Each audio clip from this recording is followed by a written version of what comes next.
ಎಲ್ರಿಗೂ ನಮಸ್ಕಾರ. ನೀವು ನೋಡ್ತಾ ಇದ್ದೀರಾ ಟಿವಿ ವಿಕ್ರಮ. ನಾನು ಮುಮ್ತಾಜ್ ಅಬ್ದುಲ್ ನೆಲ್ಲಡ್ಕ.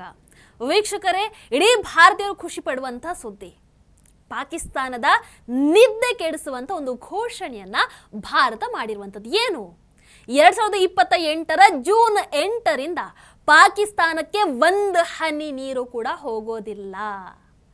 ಇದು ಕೇವಲ ರಾಜಕೀಯ ಹೇಳಿಕೆ ಅಲ್ಲ, ಇದು ಭಾರತದ ವಿದೇಶಾಂಗ ನೀತಿ, ರಾಷ್ಟ್ರೀಯ ಭದ್ರತೆ ಹಾಗೆ ಜಲತಂತ್ರದ ಒಂದು ಹೊಸ ಅಧ್ಯಾಯ ಅಂತಾನೆ ಹೇಳಬಹುದು. ದಶಕಗಳ ಕಾಲ ಪಾಕಿಸ್ತಾನಕ್ಕೆ ಹರಿದಂತಹ ನೀರು ಇನ್ನು ಮುಂದೆ ಭಾರತದ ಹೊಲಗಳಿಗೆ ಹರಿಯುತ್ತಾ. ನೆಹರು ಕಾಲದ ಸಿಂಧು ಜಲ ಒಪ್ಪಂದಕ್ಕೆ ಮೋದಿ ಸರ್ಕಾರ ಅಂತಿಮ ಅಧ್ಯಾಯವನ್ನ ಬರಿತಾ ಇದೆಯಾ? ಪಾಕಿಸ್ತಾನದ ಜೀವನಾಡಿ ಆಗಿರುವಂತಹ ಸಿಂಧು ನೀರಿನ ಮೇಲೆ ಭಾರತ ಸಂಪೂರ್ಣವಾಗಿ ನಿಯಂತ್ರಣವನ್ನ ಸಾಧಿಸಿದ್ರೆ ಏನಾಗತ್ತೆ? ಎಲ್ಲವನ್ನು ಕೂಡ ಇವತ್ತಿನ ಕಾರ್ಯಕ್ರಮದಲ್ಲಿ ನೋಡ್ತಾ ಹೋಗೋಣ. ವೀಕ್ಷಕರ, ಕೇಂದ್ರ ಜಲಶಕ್ತಿ ಸಚಿವರಾದಂತಹ CR ಪಾಟೀಲ್ ತಮ್ಮ ಸಂದರ್ಶನದಲ್ಲಿ ಮಾತನಾಡುವಂತಹ ಸಂದರ್ಭದಲ್ಲಿ ಪಾಕಿಸ್ತಾನಕ್ಕೆ ಯಾವ ಗತಿಯನ್ನ ಭಾರತ ಕಾಣಿಸುತ್ತೆ ಅನ್ನುವಂಥದ್ದನ್ನ ಬಹಳ ಸ್ಪಷ್ಟವಾಗಿ ಹೇಳಿದ್ದಾರೆ.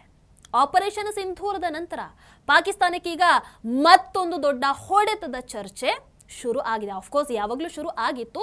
ಮೋದಿ ಪ್ರಾಮಿಸ್ ಮಾಡಿದ್ರು, ಈಗ ಅದನ್ನ ಡೆಲಿವರ್ ಮಾಡ್ತಾ ಇದ್ದಾರೆ. ಅಂದ್ರೆ ಪಹಲ್ಗಾಮ್ ಉಗ್ರ ದಾಳಿಯ ನಂತರ ಭಾರತ ಸರ್ಕಾರ ಸಿಂಧು ಜಲ ಒಪ್ಪಂದವನ್ನ ಅಮಾನತುಗೊಳಿಸುತ್ತೆ. ಆಗಸ್ಟ್ 15ನೇ ತಾರೀಕು ಕೆಂಪುಕೋಟೆಯಲ್ಲಿ ನಿಂತು ಭಾಷಣ ಮಾಡುವಂತಹ ಸಂದರ್ಭದಲ್ಲಿ ಪ್ರಧಾನಿ ಮೋದಿಜಿ ಈ ಒಂದು ಸಿಂಧು ಜಲ ಒಪ್ಪಂದವನ್ನ ಏಕಪಕ್ಷೀಯ, ಅದೇ ರೀತಿ ಅನ್ಯಾಯ ಅಂತ ಬಣ್ಣಿಸ್ತಾರೆ. ದಶಕಗಳ ಕಾಲ ನಮ್ಮ ರೈತರು ನೀರಿನ ಕೊರತೆಯಿಂದ ಸಂಕಷ್ಟವನ್ನ ಅನುಭವಿಸ್ತಾ ಇದ್ರೆ, ಆ ಕಡೆ ನಮ್ಮ ನದಿಗಳ ನೀರು ಪಾಕಿಸ್ತಾನದ ಕಡೆಗೆ ಹರಿತಾ ಇತ್ತು. ಈಗ ಭಾರತ ತನ್ನ ಹಕ್ಕಿನ ನೀರನ್ನ ತನ್ನ ಜನರ ಅಭಿವೃದ್ಧಿಗೋಸ್ಕರನೇ ಬಳಸಿಕೊಳ್ಳುವಂತ ಸಂಕಲ್ಪವನ್ನ ಮಾಡಿದೆ. ನೀರು ಹಾಗೆ ರಕ್ತ ಇವೆರಡೂ ಕೂಡ ಒಟ್ಟಿಗೆ ಹರಿಯೋದಿಲ್ಲ. ಕೆಂಪುಕೋಟೆಯಲ್ಲಿ ನಿಂತ್ಕೊಂಡು ಮೋದಿಜಿ ಹೇಳಿದಂತಹ ಮಾತಿದು. मेरे प्यारे देशवासियों, भारत ने तय कर लिया है, खून और पानी एक साथ नहीं बहेंगे.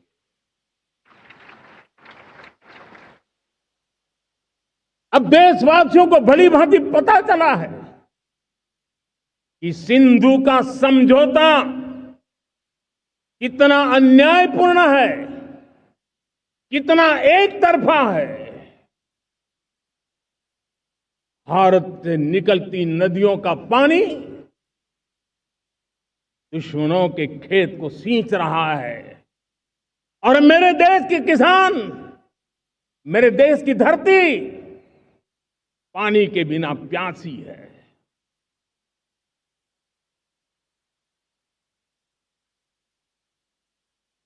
ये ऐसा समझौता था जिसने पिछले 7 दशक से मेरे देश के किसानों का अकल्पनीय नुकसान किया है.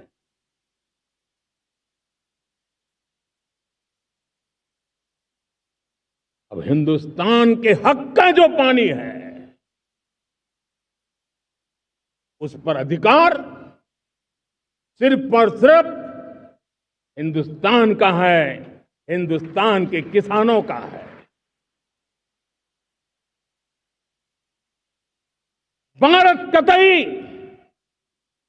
सिंधु समझौते को, उस स्वरूप को दशकों तक सहा है, उस स्वरूप को आगे नहीं सहा जाएगा. किसान हित में, राष्ट्र हित में ये समझौता हमें मंजूर नहीं है. मेरे प्यारे देश, ಇನ್ನು ಮುಂದೆ ಸಿಂಧೂ ನದಿಯ ನೀರನ್ನ ಪಾಕಿಸ್ತಾನಕ್ಕೆ ಹರಿಯೋದಕ್ಕೆ ಮೋದಿ ಸರ್ಕಾರ ಬಿಡಲ್ಲ. ನಮ್ಮ ಪ್ರದೇಶದ ಮೂಲಕ ಹರಿಯುವಂತ ನೀರನ್ನ ನಾವು ತಡಿತೀವಿ. ಈ ಒಂದು ಸಂದೇಶವನ್ನ ಈಗ ಮೋದಿ ಸರ್ಕಾರ ಕೊಡ್ತಾ ಇದೆ. ಹಾಗಾದ್ರೆ ಇದು ಸಂಪೂರ್ಣವಾಗಿ ಜಾರಿಗೆ ಬರೋದಕ್ಕೆ ಎಷ್ಟು ಸಮಯ ಬೇಕು? ನಿಜವಾಗ್ಲೂ ಸಿಂಧೂ ನದಿಯ ಒಂದು ಹನಿ ನೀರು ಕೂಡ ಪಾಕಿಸ್ತಾನಕ್ಕೆ ಹೋಗದಂತಹ ಪರಿಸ್ಥಿತಿ ನಿಜವಾಗ್ಲೂ ನಿರ್ಮಾಣ ಆಗತ್ತಾ? ಅಫ್ಕೋರ್ಸ್ ಈ ಪ್ರಶ್ನೆ ಎಲ್ಲರ ಮನಸ್ಸಲ್ಲೂ ಇದ್ದೇ ಇರುತ್ತೆ. ಈ ಬಗ್ಗೆ ಮಾತಾಡಿರುವಂತಹ ಕೇಂದ್ರ ಸಚಿವ CR ಪಾಟೀಲ್, ಮೋದಿ ಸರ್ಕಾರ ಸಿಂಧು ಜಲ ಒಪ್ಪಂದದ ಬಗ್ಗೆ ಹೊಸ ನಿಲುವನ್ನ ತಾಳಿದೆ. ನೀರನ್ನ ಬೇರೆ ಕಡೆಗೆ ತಿರುಗಿಸೋದಕ್ಕೆ ಅಲ್ಲಿನ ಭೌಗೋಳಿಕ ಪರಿಸ್ಥಿತಿ ಒಂದು ಸ್ವಲ್ಪ ಸವಾಲಾಗಿದೆ. ಯಾಕಂದ್ರೆ ಇಷ್ಟು ವರ್ಷಗಳ ಕಾಲ ಅಲ್ಲಿ ಸಮರ್ಪಕ ಜಲಸಂಗ್ರಹ, ಅದೇ ರೀತಿ ಡೈವರ್ಷನ್ ವ್ಯವಸ್ಥೆ ನಿರ್ಮಾಣ ಆಗಿರಲಿಲ್ಲ. ಆದರೆ ಮುಂದಿನ 1.5 ರಿಂದ 2 ವರ್ಷಗಳ ಒಳಗೆ ಸಂಪೂರ್ಣ ನೀರನ್ನ ಡೈವರ್ಟ್ ನಾವು ಮಾಡ್ತೀವಿ. ಅದಕ್ಕೂ ಮೊದಲು ಒಂದು ಸ್ವಲ್ಪ ಪ್ರಮಾಣದಲ್ಲಿ ನೀರನ್ನು ತಿರುಗಿಸುವಂತಹ ಕೆಲಸ ಈಗಾಗಲೇ ಆರಂಭ ಆಗಿದೆ. ಈ ಯೋಜನೆ ಬಹಳ ಬೇಗ ಪೂರ್ಣಗೊಳ್ಳುತ್ತೆ. ಆ್ಯಂಡ್ ಈ ಒಂದು ಕ್ರಮದಿಂದ ಕಾಶ್ಮೀರ ಆಗಿರಬಹುದು, ಪಂಜಾಬ್ ಆಗಿರಬಹುದು, ಹರಿಯಾಣ ಆಗಿರಬಹುದು, ರಾಜಸ್ಥಾನ ಆಗಿರಬಹುದು, ದೆಹಲಿ ಆಗಿರಬಹುದು, ಎಲ್ಲೆಲ್ಲ ನೀರಿನ ಕೊರತೆ ಇದೆಯೋ ಆ ಎಲ್ಲ ಪ್ರದೇಶಗಳಿಗೆ ಹೆಚ್ಚಿನ ನೀರಿನ ಸೌಲಭ್ಯ ಆಗತ್ತೆ. ವೀಕ್ಷಕರೇ, ಒಂದು ಸಂದರ್ಶನದಲ್ಲಿ ಅವರು ಕೇಳ್ತಾರೆ, ಇವತ್ತು ನಾವು 2026ರ ಜೂನ್ 8ಕ್ಕೆ ಮಾತಾಡ್ತಾ ಇದ್ದೀವಿ, ನೀವು 2 ವರ್ಷಗಳ ಕಾಲಾವಕಾಶವನ್ನು ಕೇಳ್ತಾ ಇದ್ದೀರಿ. ಹಾಗಾದರೆ 2028ರ ಜೂನ್ 8ರ ವೇಳೆಗೆ, ಅಂದರೆ ಆ ಸಂದರ್ಭದಲ್ಲಿ ಸಿಂಧೂ ನದಿಯ ನೀರು ಪಾಕಿಸ್ತಾನಕ್ಕೆ ಸಂಪೂರ್ಣವಾಗಿ ಹೋಗೋದನ್ನು ನಿಲ್ಲಿಸ್ತೀರಾ? ಇದಕ್ಕೆ ಸಚಿವರು ಬಹಳ ಸ್ಪಷ್ಟವಾಗಿ ಉತ್ತರಿಸ್ತಾರೆ, ಹೌದು, ಸಂಪೂರ್ಣವಾಗಿ ನಿಲ್ಲಿಸ್ತೀವಿ. 1 ಹನಿ ನೀರು ಕೂಡ ಪಾಕಿಸ್ತಾನಕ್ಕೆ ಹೋಗೋದಿಲ್ಲ. 2028ರ ಜೂನ್ 8ರಿಂದ ಸಿಂಧೂ ನದಿಯ ನೀರು ಪಾಕಿಸ್ತಾನಕ್ಕೆ ಸಂಪೂರ್ಣವಾಗಿ ಹೋಗೋದನ್ನು ನಿಲ್ಲಿಸಲಾಗತ್ತೆ. 1 ಹನಿ ನೀರು ಕೂಡ ಹೋಗೋದಿಲ್ಲ. ಯಾಕಂದ್ರೆ ಅದು ನಮ್ಮ ಹಕ್ಕಿನ ನೀರು. ಆ ನೀರು ನಮ್ಮ ಜನರಿಗೆ ಬೇಕು. ಅದಕ್ಕೋಸ್ಕರ ಪ್ರಧಾನಿ ಮೋದಿಜಿಯವರು ಆ ನೀರಿನ ಕೊರತೆ ಇರುವಂತಹ ನಮ್ಮ ಪ್ರದೇಶಗಳಿಗೆ ನೀರನ್ನ ತಲುಪಿಸಬೇಕು ಅಂತ ಬಯಸ್ತಾ ಇದ್ದಾರೆ. ವಾಹ್, ಜೂನ್ 8, 2028 ಬಹುಶಃ ಪಾಕಿಸ್ತಾನ ನೀರಿಲ್ಲದೆ ಪರದಾಡೋದಕ್ಕೆ ನಾಂದಿ ಹಾಡುವಂಥ ದಿನ ಅಂತಾನೆ ಹೇಳಬಹುದು. ಅಂದರೆ ಇದು ನಿಜಾನೇ. ಆದರೆ ಇದಕ್ಕಿಂತ ದೊಡ್ಡ ಖುಷಿಯ ವಿಚಾರ ಇನ್ನೊಂದಿಲ್ಲ. ಏನು ಹೇಳ್ತೀರಾ? ಹೌದಾ ಅಲ್ವೋ? ಕರೆಕ್ಟಾ? ನೋಡಿ, ಇಂಡಸ್ ವಾಟರ್ ಟ್ರೀಟಿ ಸ್ಟಾಪ್ ಅಂತ ಅಂದಾಗಲೇ ಪಾಕಿಸ್ತಾನ ವಿಲವಿಲ ಅಂತ ಒದ್ದಾಡ್ತು. ನೀರಿನ ಹರಿವು ಕಡಿಮೆ ಆಗಬಹುದು ಅಂತ ಅಂದಾಗಲೇ ಆತಂಕ ಹೆಚ್ಚಾಯಿತು ಪಾಕಿಸ್ತಾನದಲ್ಲಿ. ಒಂದು ವೇಳೆ ಇದು ಸಂಪೂರ್ಣವಾಗಿ ನಿಂತು ಬಿಟ್ರೆ ಪಾಕಿಸ್ತಾನದ ಕೃಷಿ ಹಾಗೆ ಆಹಾರ ಭದ್ರತೆ ಮೇಲೆ ಇದು ಗಂಭೀರ ಪರಿಣಾಮವನ್ನು ಬೀರಬಹುದು. ಭಾರತ ಸಿಂಧೂ ಜಲ ಒಪ್ಪಂದದ ಅಡಿಯಲ್ಲಿ ಇಷ್ಟು ವರ್ಷಗಳ ಕಾಲ ನೆಹರು ಅವರ ಅದ್ಭುತವಾದಂತಹ ಕೊಡುಗೆಯಿಂದ ತನ್ನ ಪಾಲಿನ ತಾನು ಬಳಸಬಹುದಾದಂತಹ ನೀರಿನ ಆ ಒಂದು ಭಾಗವನ್ನ ಇಷ್ಟು ವರ್ಷಗಳ ಕಾಲ ಪಾಕಿಸ್ತಾನಕ್ಕೆ ಹರಿಯೋದಕ್ಕೆ ಬಿಡ್ತಾ ಇತ್ತು. ಈಗ ಪರಿಸ್ಥಿತಿ ಬದಲಾಗಿದೆ. ಭಾರತ ತನ್ನ ಸಾರ್ವಭೌಮ ಹಕ್ಕು ಹಾಗೆ ಕಾನೂನುಬದ್ಧ ಮಿತಿಗಳ ಒಳಗೆ ಉಳ್ಕೊಂಡು ತನ್ನ ಪಾಲಿನ ಪ್ರತಿ ಒಂದು ಹನಿ ನೀರನ್ನ ಕೂಡ ಲೆಕ್ಕ ಮಾಡುತ್ತೆ, ಆ ಲೆಕ್ಕವನ್ನ ಇಡುತ್ತೆ. ಇಲ್ಲಿ ನೀರನ್ನ ತಡೆಯುವುದು ಅಥವಾ ಬೇರೆ ಕಡೆಗೆ ತಿರುಗಿಸುವಂಥದ್ದು ಅದು ಅಷ್ಟು ಸುಲಭದ ಮಾತಲ್ಲ. ರಾತ್ರೋರಾತ್ರಿ ಆಗುವಂಥದ್ದು ಕೂಡ ಅಲ್ಲ. ಅದಕ್ಕೆ ಅಣೆಕಟ್ಟು, ಜಲಾಶಯ, ಸುರಂಗ ಮಾರ್ಗ, ಕಾಲುವೆ ಇವೆಲ್ಲದರ ದೊಡ್ಡ ಜಾಲ ಬೇಕಾಗತ್ತೆ. ಭಾರತ ಸರ್ಕಾರ ಈಗಾಗಲೇ ಕಳೆದ ಒಂದಷ್ಟು ವರ್ಷಗಳಿಂದ ಶಾಪುರ್ ಕ್ಯಾಂಡಿ ಡ್ಯಾಮ್ ಯೋಜನೆ, ಊಸ್ ಮಲ್ಟಿಪರ್ಪಸ್ ಪ್ರಾಜೆಕ್ಟ್, ಇನ್ನು ರಾವಿ ಬಿಯಾಸ್ ಲಿಂಕ್ ಯೋಜನೆ ಇವುಗಳಲ್ಲಿ ಕೆಲಸವನ್ನ ಮಾಡ್ತಾ ಇದ್ದಾರೆ. ಅಂದರೆ ಈಗ CR ಪಾಟೀಲ್ ಅವರ ಹೇಳಿಕೆ ಅರ್ಥ ಏನು ಅಂತಂದ್ರೆ, ಈ ಎಲ್ಲ ಯೋಜನೆ ಈಗ ಅಂತಿಮ ಹಂತಕ್ಕೆ ಬಂದು ತಲುಪ್ತಾ ಇದೆ. 2028ರ ವೇಳೆಗೆ ಭಾರತ ಆ ನೀರಿನ ಹರಿವಿನ ಮೇಲೆ ಹೆಚ್ಚಿನ ನಿಯಂತ್ರಣವನ್ನ ಸಾಧಿಸುವಂತಹ ಆ ಒಂದು ಸ್ಥಿತಿಗೆ ತಲುಪಬಹುದು. ವೀಕ್ಷಕರೇ, ಹಲವು ದಶಕಗಳ ಕಾಲ ಭಾರತ ಯಾವತ್ತೂ ಮೊದಲು ಯಾರ ಮೇಲೂ ದಾಳಿಯನ್ನ ಮಾಡದ, ಅಟ್ ದ ಸೇಮ್ ಟೈಮ್ ನೆರೆಹೊರೆಯವರು ಏನು ಮಾಡಿದ್ರು ಕೂಡ ಒಂಥರ ನಾವು ವಿಶಾಲ ಹೃದಯದವರು, ಏನು ಬೇಕಾದರೂ ಸಹಾಯವನ್ನ ಮಾಡ್ತೀವಿ ಅನ್ನುವಂಥ ಒಂದು ಉದಾರ ನೀತಿಯನ್ನು ಅನುಸರಿಸ್ತಾ ಇತ್ತು ಇಷ್ಟು ವರ್ಷಗಳ ಕಾಲ. ಆದರೆ ಮೋದಿ ಬಂದ ನಂತರ ಬದಲಾಯಿತು. ಇನ್ನು ಪಠಾಣ್ಕೋಟ್, ಉರಿ, ಪುಲ್ವಾಮಾ, ಆಮೇಲೆ ಇತ್ತೀಚಿನ ಪೆಹಲ್ಗಾಮ್ ದಾಳಿ ಇವುಗಳ ನಂತರ ಅಂತೂ ಕೇಳೋದೇ ಬೇಡ. ಭಾರತ ಒಂದು ವಿಚಾರವನ್ನ ಪಾಕಿಸ್ತಾನಕ್ಕೆ ಸ್ಪಷ್ಟಪಡಿಸ್ತಾ ಇದೆ. ಪಾಕಿಸ್ತಾನಕ್ಕೆ ಪ್ರೀತಿ, ಬೆಂಬಲ, ಪ್ರೋತ್ಸಾಹ ಕೊಡೋರ ಕಾಲ ನಮ್ಮ ದೇಶದಲ್ಲಿ ಮುಗಿದು ಹೋಗಿದೆ. ಅಂಥವ್ರೀಗ ಅಧಿಕಾರದಲ್ಲಿ ಇಲ್ಲ. ಇನ್ನು ಪಾಕ್ ಪಾಲಿಗೆ ಕೂಡ ಆ ಯುಗ ಯಾವಾಗಲೂ ಮುಗಿದು ಹೋಗಿದೆ. ಈಗ ಭಾರತ ನೀರನ್ನ ಕೂಡ ಒಂದು ತಂತ್ರಾತ್ಮಕ ಸಾಧನವಾಗಿ ಬಳಸ್ಕೊಳ್ಳುತ್ತೆ. ನೀರನ್ನ ಇಟ್ಕೊಂಡೇ ಇಷ್ಟು ಆಟ ಆಡಿಸಬಹುದು ಅಂತಂದ್ರೆ ಯೋಚನೆ ಮಾಡಿ.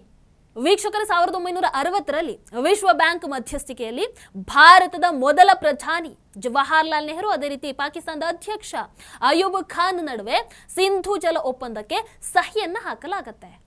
ಈ ಒಪ್ಪಂದದ ಪ್ರಕಾರ 6 ನದಿಗಳನ್ನ 2 ಭಾಗವಾಗಿ ವಿಭಜಿಸಲಾಯಿತು. ಮೊದಲನೆಯದು ಪೂರ್ವದ ನದಿ, ಯಾವುದು? ರಾವಿ, ಬಿಯಾಸ್, ಸತ್ಲಜ್.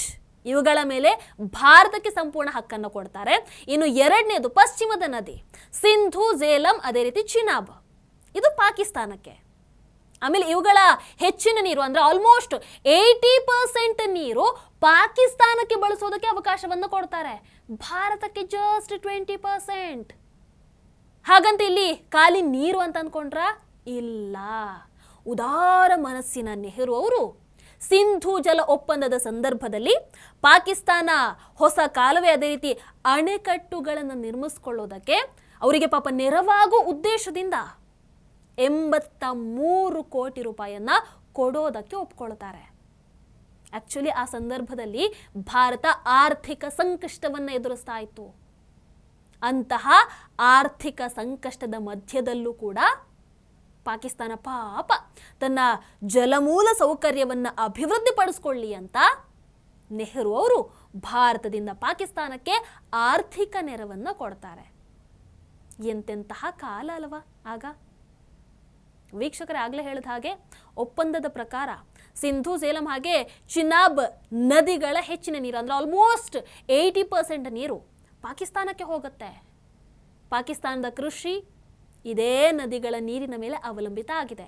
ಅದರಲ್ಲೂ ವಿಶೇಷವಾಗಿ ಪಾಕಿಸ್ತಾನದ ಪಂಜಾಬ್ ಪ್ರಾಂತ್ಯ ಸಂಪೂರ್ಣವಾಗಿ ಇದರ ಮೇಲೆ ನಿಂತಿರುವಂಥದ್ದು.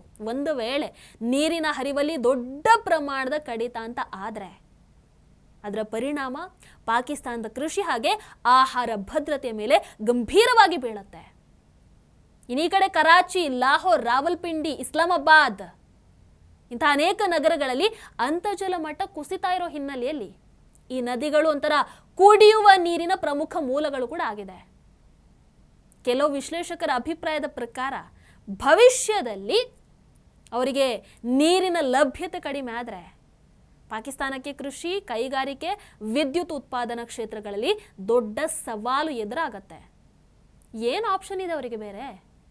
ವೀಕ್ಷಕರು, ಇನ್ನು ಈಗಾಗಲೇ ನಿಮಗೆ ಗೊತ್ತು, ಪಾಕಿಸ್ತಾನ ಆರ್ಥಿಕವಾಗಿ, ಸಾಮಾಜಿಕವಾಗಿ, ರಾಜಕೀಯವಾಗಿ ಎಲ್ಲದರಲ್ಲೂ ಸಂಕಷ್ಟವನ್ನು ಎದುರಿಸ್ತಾ ಇದೆ.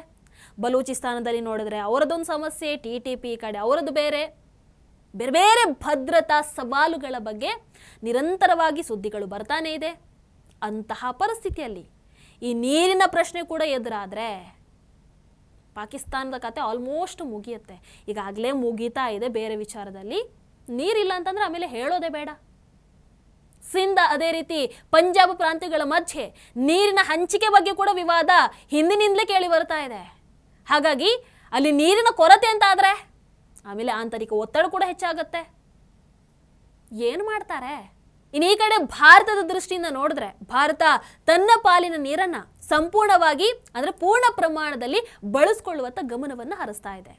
ಈ ನೀರನ್ನ ಜಮ್ಮು ಕಾಶ್ಮೀರ, ಪಂಜಾಬ್, ಹರಿಯಾಣ, ರಾಜಸ್ಥಾನ, ದೆಹಲಿ ಸೇರಿದ ಹಾಗೆ ಬೇರೆ ಬೇರೆ ಪ್ರದೇಶಗಳ ಕೃಷಿ ಆಗಿರಬಹುದು, ಕುಡಿಯುವ ನೀರಿನ ಸಮಸ್ಯೆ ಆಗಿರಬಹುದು, ಅಥವಾ ಅಂದ್ರೆ ಅದನ್ನು ನಿವಾರಿಸುವಂಥದ್ದಾಗಿರ್ಬೋದು, ಇನ್ನು ಅಭಿವೃದ್ಧಿ ಯೋಜನೆಗಳಿಗೆ ಬಳಸಿಕೊಳ್ಳುವಂಥ ಸಾಧ್ಯತೆ ಇದೆ.